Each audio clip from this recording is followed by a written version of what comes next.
Hello guys, today's video po, may share ako sa inyo guys. Ito ay dapat part 3 na to guys. Kaya lang, nung in-upload ko siya, na-CPR po ako.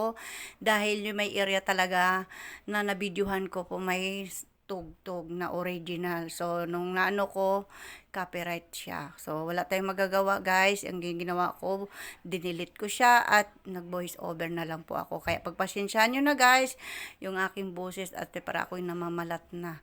So, ito guys, kasama ko yan, yung 5 yan.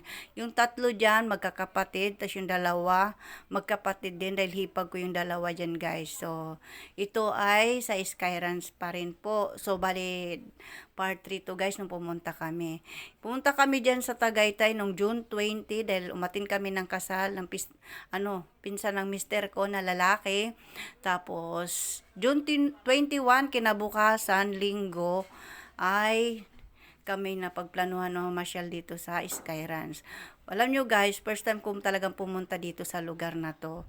Itong tagal na panahon. Sabi ko, kailan kaya ako makapunta din sa lugar na ere? Eh, lagi ko lang nakikita ito sa TV, sa mga pictures, sa social media, ganun. So, di ko akalain sa isang iglap na nung sumama ako sa kanila, yun, ang talagang maniwala pala ko guys sa yung, ang tawag nito, hindi pinagplanuhan, yun ang natutuloy. Pero pag yung tipong na pagplanuhan mo ilang buwan o isang taon, hindi yun natutuloy guys. Parang marami nangyari sa akin ng ganyan.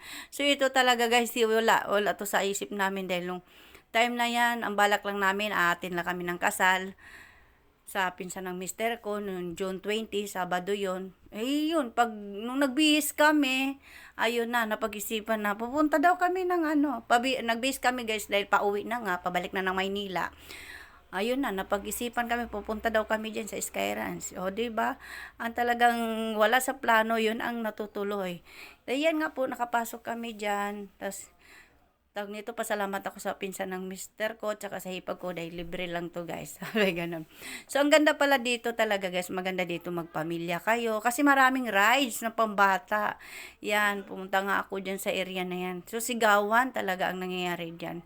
Kaya may bata pang umiyak ka talaga siguro hindi pwede. Dito banda kasi guys yung may tugtog talagang original na sounds kasi nagapatugtog din talaga sila para lang din siguro hindi maboring yung mga tao habang yung iba nagpapahinga. No, yan pinsan ng mister ko yan guys. Shout out sa pinsan ayun pinsan ng mister ko si Mary Rose. Maraming salamat sa inyo, magkakapatid, tsaka sa hipag ko. Talagang ako'y nakapunta din sa lugar. Siguro guys, kung makapunta ako din ulit. Gusto ko yung kasama ko na yung 2 kong anak, tsaka yung asawa ko, para family bonding po. Yun kasi minsan, sa panahon talaga ngayon guys, alam naman natin, financially, ganun talaga. Kulang din, financial, ganun. Pero kung may time pala, habang bata-bata pa tayo, mamamasyal din paminsan-minsan kahit ang hirap ng buhay. So, ayan guys. Tingnan mo. Malapit na talaga ang Pasko kasi meron na silang tawag nito? Parang pang Christmas tree. So, natatawa ako dyan sa area na yan guys kasi yung hipag ko, inaalok ko talagang sasakay kami kahit sa mga pambata kasi mga takot sumakay sa rides. Yung hipag ko, sabi ko sasakay kami dun sa yung parang pambata na train, yung sa train na pambata. Yan, hipag ko yan guys, kapatid ng mister ko, panganay niya nilang babae. So, ayan guys, yan, binibidyoan ko rin din sa banda sa mga kabayo. Diba? Guys, pag gusto nyo pumunta din sa Skyrance, mas maganda po talaga magbaon po. Kasi the best pa rin talaga yung may baon kayo na lalo pag may mga kasama kayong mga anak nyo. Baon talaga pagkain, kanin, tubig. Yan talagang number 1. Kasi nga po, nakakagutom at saka ikot-ikot, saka pamamasyal din. Maganda talaga yung lugar. Sa wakas at nakapunta talaga ako din sa lugar na rin na nakikita ko lang talaga ito sa ibang mga nagpo-post na kung nasa isip ko kailan ko kay mapuntahan ng lugar na area ay ang ganda-ganda. Yan nga po na ulit kong masasabi ay magbaon po kayo. Shout out din sa na yan. Sabi ko nga sa kanya, thank you. Nagde-thank you din sa akin. Magbaon po kayo ng tubig. Number 1, pagkain. Dahil mahal ang pagkain sa loob at sa labas.